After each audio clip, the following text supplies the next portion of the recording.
बिहार के उप मुख्यमंत्री तारकिशोर प्रसाद के चुनावी हलफनामे में गड़बड़ी सामने आई है।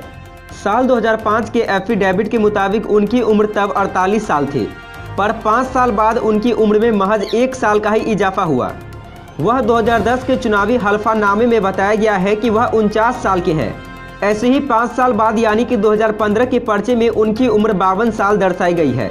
मतलब इस बार भी साल के हिसाब से एज गैप में हुए इजाफे से जुड़ी चूक थी। ऐसा इसलिए क्योंकि हलफनामे के अनुसार उनकी उम्र में केवल 3 साल ही और बढ़े। फिर 2020 यानी कि हालिया विधानसभा चुनाव में उन्हें 64 साल का बताया गया, यानी 5 साल में उनकी उम्र के आंकड़े में 12 साल अधिक बताए गए।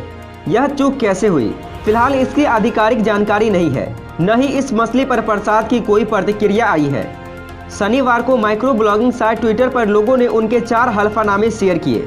साथ ही उनके आयु में आए निर्धारित समय में अजब गजब इजाफे पर तरह तरह की प्रतिक्रियाएं दी।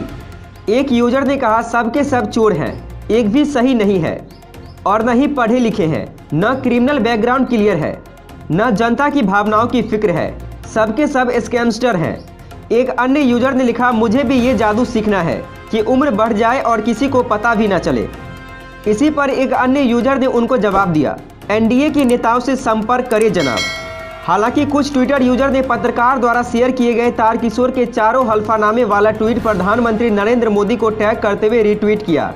उधर आरजेडी ने ट्वीट किया है, बिहार के उप मुख्यमंत्री अपनी उम्र में ही घोटाला और कमीशन के लिए ठेकेदारों को धमकाने और अपने सभी पारिवारिक सदस्यों को ठेकेदार बनाने में भी लिप्त हैं। पूरा कटिहार जानता है, बिना कमीशन के ये क्षेत्र में कोई काम नहीं करते। अब इनके कारनामों से संपूर्ण बिहार परिचित होगा। वहीं आपको बता दें, केंद्रीय मंत्री सह भाजपा के वरिष्ठ नेता गिरिराज सिंह ने शनिवार को लव जिहाद पर तीखी टिप्पणी की है। उन्होंने कहा है कि आज हिंदू की लड़कियों को लव जिहाद में फंसाकर हमारे धर्म पर चोट किया जा रहा है। अब लव जिहाद पर कानून बनाने की जरूरत है। हालांकि उनके इस बयान से बिहार में एनडीए का घटक दल जदयू असहज हो गया है और कहा है कि किसी एक व्यक्ति के बयान को तवज्जो नहीं देना चाहिए। गिरिराज सिंह ने लखीसराय के बड़हिया स्थित अपने आवास पर पत्रकारों द्वारा लव जिहाद को लेकर पूछे गए एक सवाल पर कहा है कि लव जिहाद के नाम पर हमारी बेटियों को उठा लिया जा रहा है। बंगाल की सरकार ममता बनर्जी इस मामले में चुप बैठी है।